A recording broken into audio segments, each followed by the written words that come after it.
my morning class how well you guys did with the lab yesterday. And so they wanted me to tell you that they were very happy to be the guinea pigs for me to iron all the stuff out so that you guys could have such a successful lab.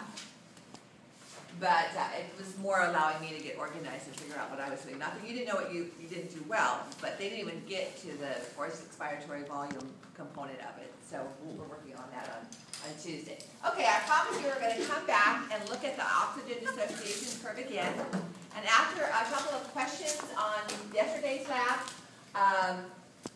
I found a couple of areas that I wanted to refocus your thinking on what you were going to derive, what the kind of information I wanted you to derive from this graph. All right? So remember at the bottom, we're looking at the amount of oxygen that is dissolved in the blood. That's our CO2. And then that relationship and the amount of hemoglobin saturation in our normal graph is not looking at any change in affinity. All right? Having a high amount of oxygen dissolved in the plasma doesn't change the chemical attraction between oxygen and iron as compared to having a low amount. All right?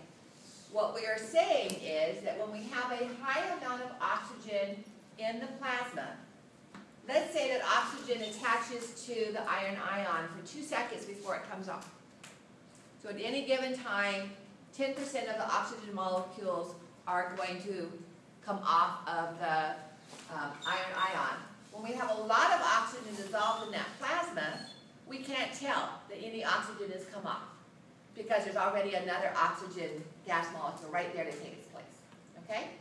As we move into the tissues, and more oxygen is being utilized and moving out of the plasma into the cells, we have less oxygen surrounding the hemoglobin, and so when the oxygen dissociates, there's less oxygen to take its place.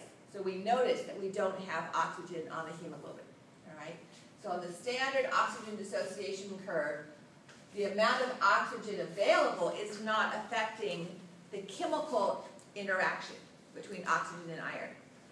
What happens when we have our shift to the right and shift to the left, those are changes in the hemoglobin structure that affects that chemical attraction and the ease with which the oxygen can stay attached. All right? So the 60 millimeters of mercury, PO2, is the critical number here, and it's critical again, as we'll see on Tuesday, that above 60, a PO2 of 60, we can get 90% or higher saturation of the hemoglobin. Okay? Below 60, we start to see this drop, and especially at 40, we start to see a very rapid drop in the oxygen that is leaving the iron ion. Okay? So we left our discussion on yesterday, I wanted to say Tuesday. We left our discussion yesterday by looking at factors that cause this shift, and I have a summary on this slide here.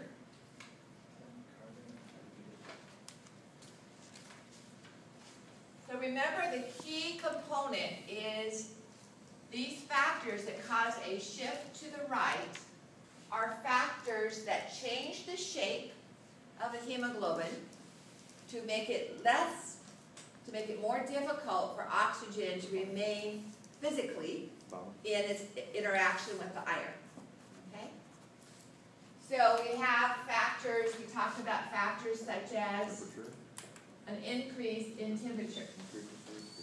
And again, an increase in temperature is going to add extra energy to both the electrons around the hemoglobin ion atoms as well as the oxygen atoms, and that increases the wiggly, if you will, wiggly movement of the oxygen, and it's more likely to bump itself out. We talked about an increase in carbon dioxide, PCO2. So that binds with the hemoglobin molecule. It's a very long word.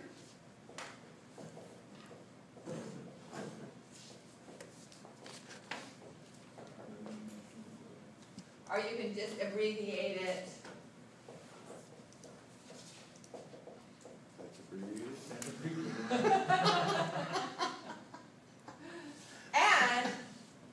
doesn't have to be an increase in CO2, but certainly an increase in CO2 will cause an increase in the concentration of hydrogen ions, resulting in a decreased pH. For instance, a situation in which we may have a low pH that has nothing to do with respiration is called ketoacidosis. Someone who has diabetes, and they're breaking down lipids, fatty acids, instead of using glucose for their ATP source. And that breakdown of the fatty acids releases additional hydrogen ions, and so their arterial blood, that's the key point here, their arterial blood has a higher level of hydrogen ions, all right? So it doesn't have to be just the CO2, but certainly an increase in CO2 will also increase the hydrogen ions, as we'll see towards the end of lecture today, all right? And then we just barely mentioned that an increase in a molecule known as 2,3-DPG or 2,3-BPG, it has to do with either the word di or this, also affects the shape of the hemoglobin molecule. So I'm going to take a little bit of time to look at that today. So if we go back and look at the hemoglobin molecule here, we have two things that can be affected by this, that affect the interaction. One is the actual structure that holds on the oxygen, okay? So this structure right here with the iron and the oxygen, and this histidine residue when oxygen is not bound, it has this kind of V shape, and when oxygen is bound, it flattens out. So changing whether we have hydrogen ions on this molecule can make it go more like this. So making the molecule more positive can change its shape. The other factor that's affected are the protein, the globin chains, the hemoglobin chains themselves. And where carbon dioxide binds here can shift these apart and make this space more narrow. So oxygen has a difficult time staying in that space. So again, they're all related to the physical, the chemical interaction is as a factor of the physical shape. So this is what I was talking about. Okay, this tint kind of appearance of the structure that holds the iron. So that amino acid up there can be affected by the charge, the number of hydrogen ions that are present.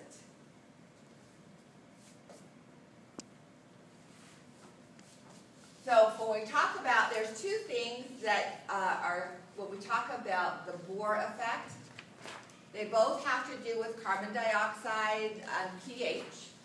So here, the effect of pH is to add a hydrogen ion to that structure that where the iron is located. All this kind of stuff here is just explanation. But it causes connections to be, an increase in the connections to be formed between the beta chains, alpha chains and beta chains. Those are called salt bridges. So between these chains, having increased positive and negative charges creates connections. And when those are connected, this space here, that's showing the salt bridge between an alpha and a beta chain, when those salt bridges are formed because of an increase in positive or negative charges, then that space narrows and there's less room for oxygen to bind. Okay? So having hydrogen, having a low pH increases hydrogen charges. That increases the positive charges which interact with the negative charges of another chain. That causes an increase in these salt bridges. That changes the shape here, and oxygen, if it's bound there, can't bind. If it's not bound, doesn't. Now, carbon dioxide has a similar effect. This is the Bohr effect with carbon dioxide. When carbon dioxide binds to one of those chains, it adds a negative charge. So whether we add a positive charge or we add a negative charge, we increase the likelihood of positive-negative attractions between those two hemoglobin chains. That's the salt bridge, and that narrows the space where the oxygen fits in. Okay? And that's called the Bohr effect. So the Bohr effect is either the presence of hydrogen ions or the presence of carbon dioxide that decreases the ability of oxygen to bind to iron. Yes, Nadia? Never mind. Okay. They're the same Bohr that in physics. Neil, I think is this thing. Yeah. All right, so that's this effect. Okay, the 2,3-DPG. This is showing the hemoglobin molecule, and 2,3-bisphosphate is where we get the BPG. 2,3-diphosphoglycerate is where we get the DPG. So I don't care. You'll see them both ways. All right. Here's our 4 chains of hemoglobin. And when the BPG is made, it fits in the middle of those 4 molecules.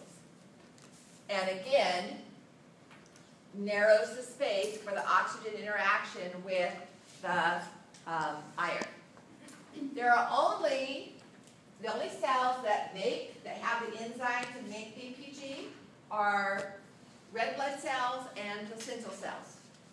How many here have had micro or are taking micro? All right, you remember the glycolysis pathway? Yes. We won't get this until, well, we cover this in class. You'll know we have about 2 days left of class before the semester's over. But in a cell, glucose is converted to pyruvic acid. And I don't know if you've covered it in micro. I don't in when we do digestive system, but this is one of the products. In red blood cells, byproducts. In red blood cells and in placental cells, there is an enzyme present that allows this molecule to be produced. And it is diverted in this direction when there is low oxygen in the blood. So as the PO2 in the blood drops, it drives this reaction to occur. More of bisphosphoglycerate is produced. And when it's produced, it connects right in here, and that affects, again, the spacing for oxygen at the iron ion. So an increase in the production of 2,3-DPG is going to make more oxygen be released. It's going to decrease the affinity between oxygen and iron and make more oxygen to be released. That one makes more sense than the salt bridges. But it looks like it would pull it in. Yeah. The salt bridges look like it would pull them over. Pull them open, but it pushes it. The salt ridges So here it builds and go wedges that it. way. Yeah. I was looking at backwards. All right, so interestingly enough, phenol, so if we put over here that we can put the opposite effects, a decrease in temperature is going to give us a left-sided shift because molecules aren't moving as much, they're more stable, they're not as wiggly. All right, a decrease in PCO2, a decrease in hydrogen ion concentration, and a decrease in 2,3-DPG. Now, the fetal hemoglobin doesn't bind, even if BPG is produced in fetal red blood cells, it doesn't stick to the hemoglobin. Because fetal red blood cells don't have the beta chains. They have a different kind that doesn't have one of the residues. It's missing 2 positive charges. And without those positive charges, BPG doesn't bind to fetal hemoglobin. So as a result of that, would fetal hemoglobin have a higher affinity for oxygen or a lower affinity for oxygen? Higher, all right? So we can also put on this side, we have a left-sided shift with fetal hemoglobin. But it has to do with the fact that it doesn't bind this molecule. That's helpful in the fetus because it's going to want to take the oxygen from the maternal hemoglobin. All right? And if their affinities were equal, then it's not as likely that the oxygen would be transferred over to fetal blood. But since fetal hemoglobin has a higher affinity for it, when the oxygen does dissociate from maternal, it's more likely to bind and stay bound to the fetal hemoglobin.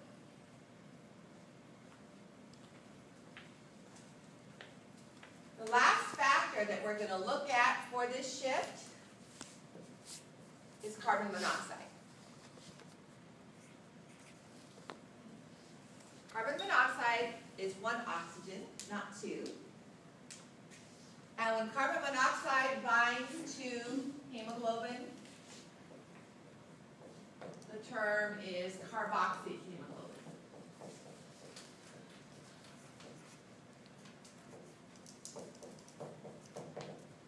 Okay, carbaminohemoglobin for carbon dioxide, carboxy, it seems like it should be switched, but anyway, or carbon monoxide. Carbon monoxide has two different effects, one of which is directly related to this shift. So I'm going to move slides ahead to where I talk about hypoxia. Carbon monoxide, unlike carbon dioxide, binds directly to the iron ion. Carbon dioxide binds to the end of one of the hemoglobin chains.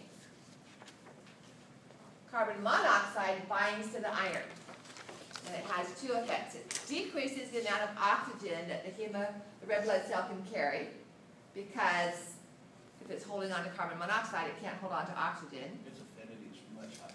But, yeah, it has a much higher, so it doesn't come off when it does bind. And not only that, but it increases the affinity of the iron for the oxygen at the other sites. So the oxygen that is binding to the other site doesn't come off. And that's why we see carbon monoxide causing a left-sided shift. Because the oxygen, so it takes up oxygen space, plus the oxygen that is there isn't free to come off. So it causes a decrease in the available oxygen to the tissues for those two reasons. Okay? So before we leave the oxygen dissociation curve and look at the different forms of hypoxia, are there any questions about this? Again, what I was finding after lecture yesterday, that students were focusing on this shift to the left as meaning that more oxygen was required in the blood. That's just a way of recognizing that shift. The key factor is not, an increase of hydrogen ions means more oxygen is required in the blood. What I want you to recognize is an increase of hydrogen ions means oxygen comes off the hemoglobin more easily. Okay? And that's just a way of determining that by looking at the higher PO2. So right-sided shift means oxygen is more available, it comes off more easily. A left-sided shift means oxygen is going to stay on the hemoglobin molecule.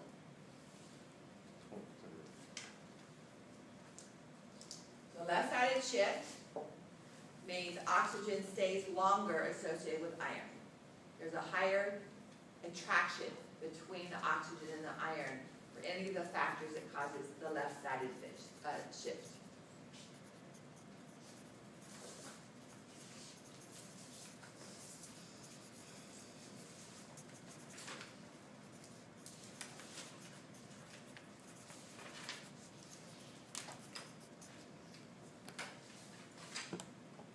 All right, so hypoxia, by definition, just means a decrease in the amount of oxygen available to cells.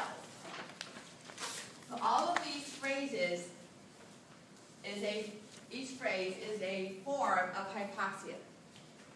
The first term in that phrase is determining the cause. All right, so the end result for all of them is that the cells don't have enough oxygen. The cause is the first word. And our causes vary from having a normal amount of oxygen that you breathe, but not having an adequate amount of oxygen carried by the red blood cells, or not having enough red blood cells, having enough oxygen, having enough blood cells, but having something wrong with the heart or the blood vessels, so that the circulation is not getting enough oxygen to the tissue. So for instance, if you tie a tourniquet around your arm, there's nothing wrong with your heart, there's nothing wrong with your breathing, but your hand is going to turn blue because it's not getting the blood there, okay?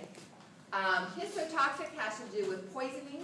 the cells can't use the oxygen. And then finally, the last is there's just not enough oxygen getting to the blood. So let's go through each of those.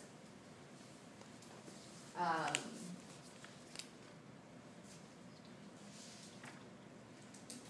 got these turned around. This should be. I just changed this and I changed the wrong one, so let me go back to where I had it. This one should be hypoxic. I think that's what you have in your. We don't have, This one is hypoxic. oh, it's the spelling error on ours. Depending. Ours says What it hypogenic. says here. At the top or the bottom? At the top it says hypogenic. Okay.